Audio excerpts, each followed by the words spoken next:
आपके मंगल हाथों से आज प्रतिष्ठा होने की बात थी, वह स्वाभाविक भी था, वो होना ही था मित्रों।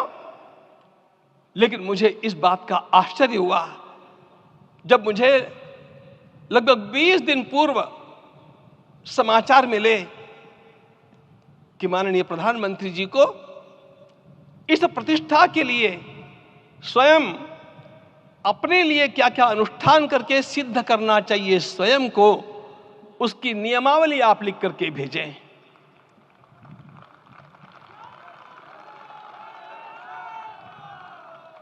जिस प्रकार का हमारे देश का राजनीतिक माहौल है, कोई भी आकर के किसी भी समय कुछ भी कर्म करके चला जाता है, वो उद्घाटन हो चाहे पौधारोपण हो चाहे कुछ भी हो, लेकिन उसके लिए मैं अपने को सिद्ध करूं, इस प्रकार की भावना कहां होती है? यदि किसी ने पूछा तो मैं कहूंगा कि यहां होती है। भगवान श्री राम की प्रतिष्ठा करनी है।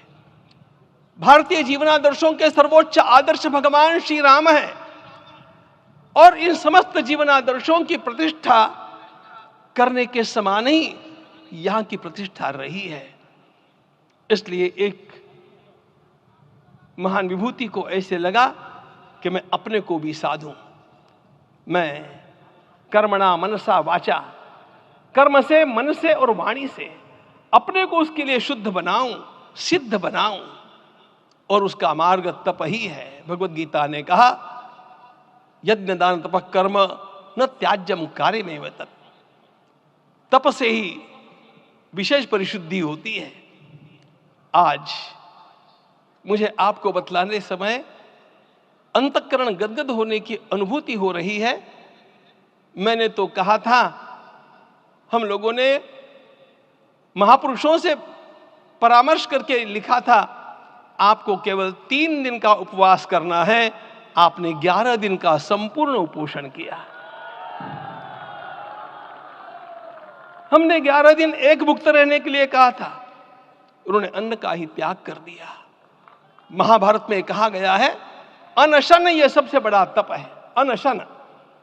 और उसको उनके जीवन में साकार होते हुए मैंने केवल देखा नहीं, मैं थोड़ा तार्किक हूं।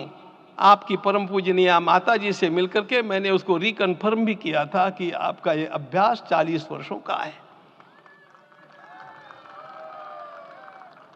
ऐसा तपस्वी कोई राष्ट्रीय नेता प्राप्त होना यह सामान्य बात नहीं है। वे इन दिनों में हमने कहा था कि आपको विदेश प्रवास नहीं करना चाहिए, क्योंकि सांसर्गिक दोष भी आते हैं।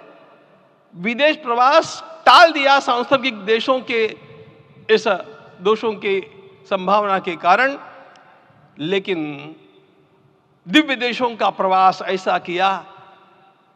नासिक से आरंभ किया, गुरुवायूर गए, श्रीरंगम गए, रामेश्वरम गए। इन सारे स्थानों पर जाकर के वहां के परमाणुओं को लेकर के और पूरी भारत माता के हर कोनों में जाकर के मानो वे निमंत्रण दे रहे थे कि आइए दिव्य आत्माओं, अयोध्या पधारिए और हमारे राष्ट्र को महान बनाने के लिए आशीर्वाद दीजिए।